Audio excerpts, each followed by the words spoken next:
January 3rd, 2021. This is Judge Brett.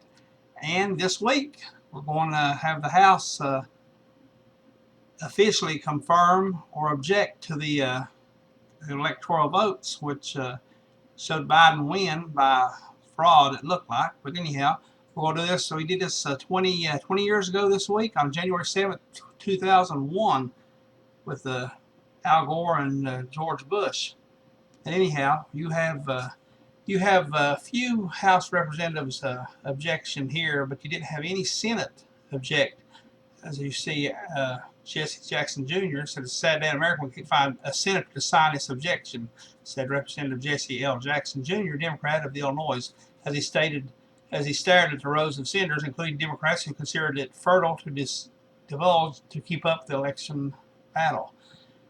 Well, now we have a lot more House of Representatives, I think over 100 objecting now, and plenty of senators to object. So it's going to be a bigger battle 2021 than it was in 2001, 20 years ago.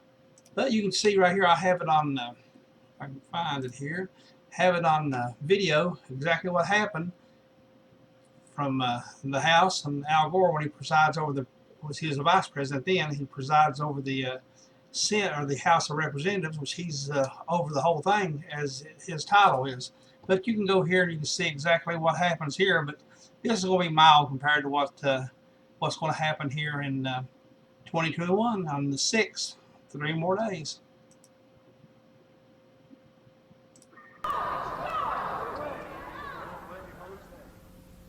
Sergeant at Arms. Mr. Speaker, the Vice President and the United States Senate.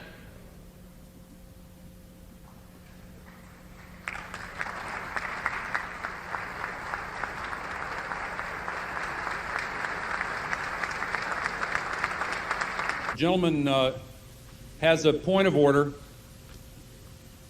Mr. President, there are many Americans who still believe that the results we are going to certify today are illegitimate. Mr. President, the certificate of the electoral vote of the state of Florida seems to be regular and informed and authentic, and appears therefore and therefrom that George W. Bush of the state of Texas received 25 votes for president, and Dick Cheney of the state of Wyoming received 25 votes for vice president. By a member of the House of Representatives and by a senator. I must object because of the overwhelming evidence of official misconduct, deliberate fraud, and an attempt to suppress voter turnout. The chair must remind members that under Section 18 of Title III. Mr. Vice President, there are gross violations of the Voting Rights Act from Florida. The and I gentlewoman, object, and it is not signed by a senator. Gentleman from Illinois, Mr. Jackson, arise. Well, Mr. President, I am objecting to the idea that votes in Florida were not counted, and it's a sad day in America, Mr. President, when we can't find a senator to sign these objections. Gentleman will suspend. Won't sign the objections, President.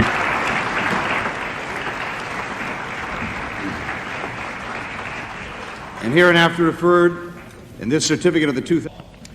The whole number of the electors appointed to vote for President of the United States is 538, of which a majority is 270. George W. Bush of the state of Texas has received for President of the United States 271 votes. Al Gore of the state of Tennessee has received 266 votes. This announcement of the state of the vote by the President of the Senate shall be deemed a sufficient declaration of the persons elected President and Vice President of the United States, each for the term beginning on the 20th day of January 2001, and shall be entered, together with a list of the votes, on the journals of the Senate and the House of Representatives.